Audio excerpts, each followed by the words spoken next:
fill the tank slowly.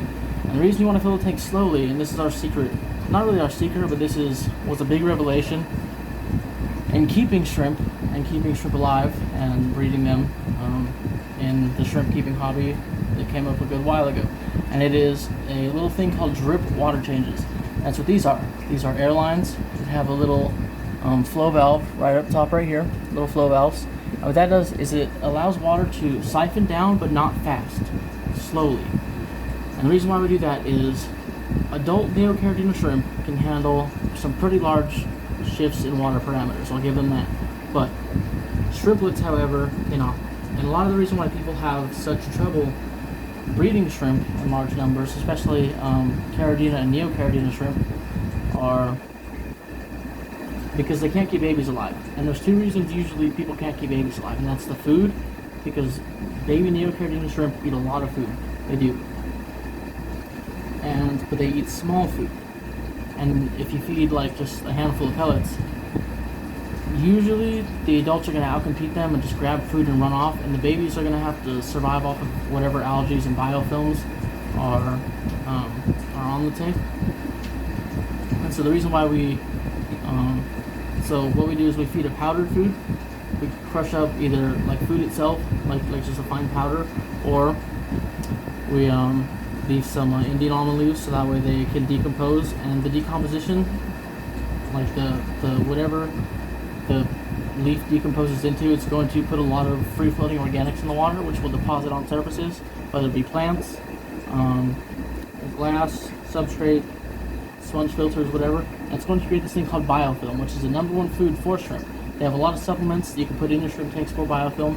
I prefer to go the cheap way, and I just feed some like powdered food, whether it be powdered bug bites or powdered flake food or something. I just sprinkle it on top of the water, and over time it just kind of floats down and coats everything in the tank. And as that decomposes, so the shrimp either graze on that food itself, or they can start to like just graze on the biofilm that it produces after it starts to decay. And so no matter what they're getting fed, whether it be from the food itself or the biofilm that it creates,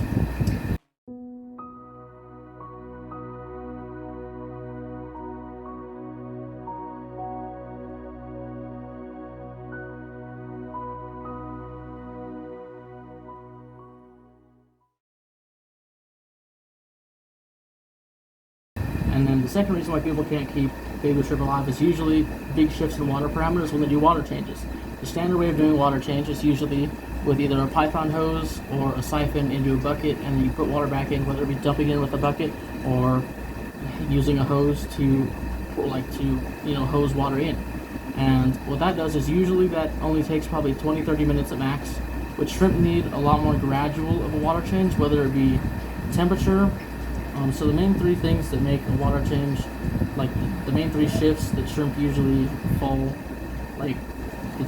die from when it comes to water changes, is large shifts in temperature. So let's say your shrimp tank is sitting at 75 degrees and the water that comes out of your tap when it's cold is 65 degrees, then even if you do a 50% water change, that's going to be a 5-degree decrease in several minutes, and that could be a large thing for baby shrimp to try and handle. And some may handle it, but some may not. And then there's usually TDS, total dissolved solutes, because there are minerals in everyone's tap water. Not all tap water is the same, but one thing that is the same about tap water is there's usually minerals. Even if there's only 50 TDS or there's 250 TDS, there's always going to be minerals. And even if you're going from water that has, let's say your tank has 500 TDS in it, and you do a 50% water change with very low TDS water, so you take out 200 parts per million, so now you're sitting at 300 parts per million. Even though it's a decrease and technically making cleaner water, the shift in parameter can shock the baby shrimp. And baby shrimp don't handle shock well at all.